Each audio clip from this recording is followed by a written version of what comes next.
When I heard that Santa Monica Studio was making a retro game done in the God of War style, oh, count me in.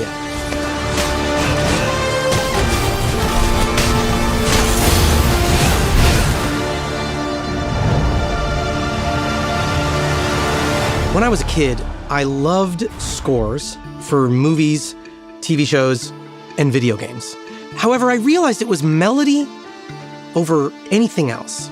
Melody was the most important thing to me and remains to this day.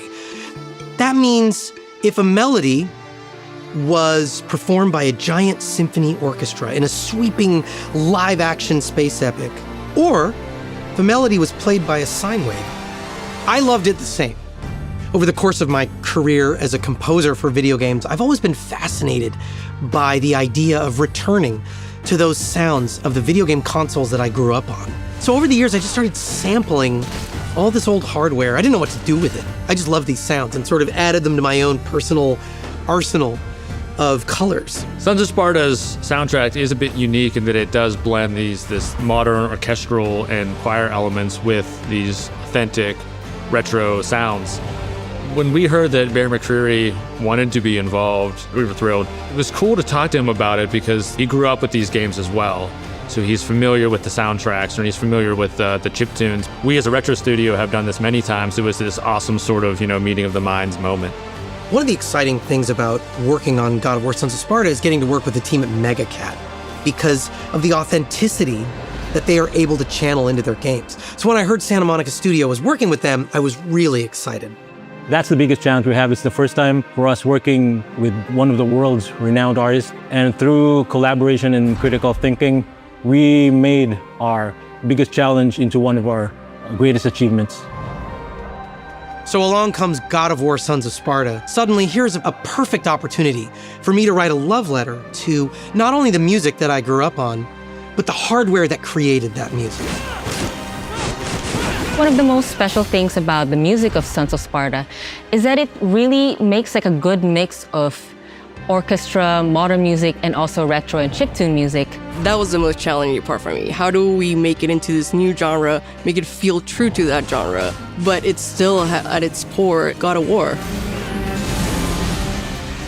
God of War Sons of Sparta combines three major elements: the God of War Greek era in the story, retro gaming aesthetics, and an epic emotional story. Since when have you been so cynical? Birth. So I created three different sonic palettes and started mixing and matching. For the elements of the story pertaining to Kratos' Greek past, I drew from Greek folk music.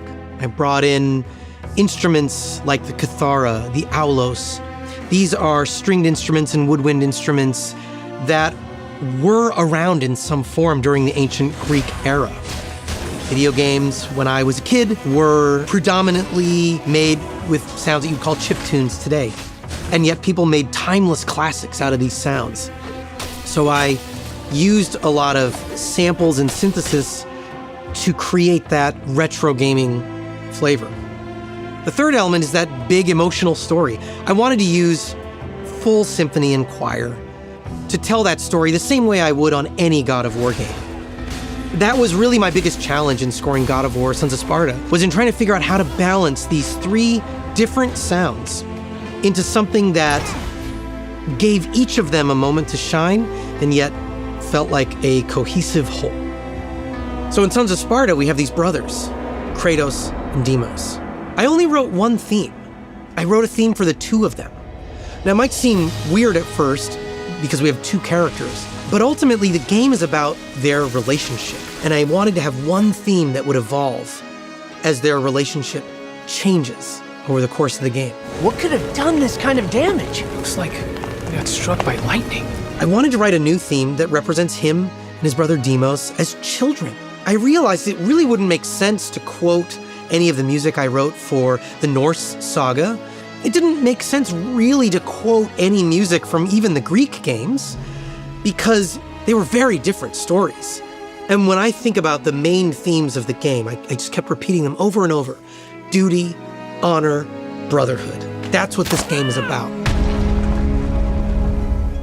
You okay, brother? I'm fine. We just need to find another way back. And then I came up with this beautiful, mournful tune. Da, da, da, da, da, da, da, da, da, da. There's a nostalgic wistfulness to this theme that I think is what Kratos, as an old man, would think about his own youth. It definitely has all the catchiness of a retro game.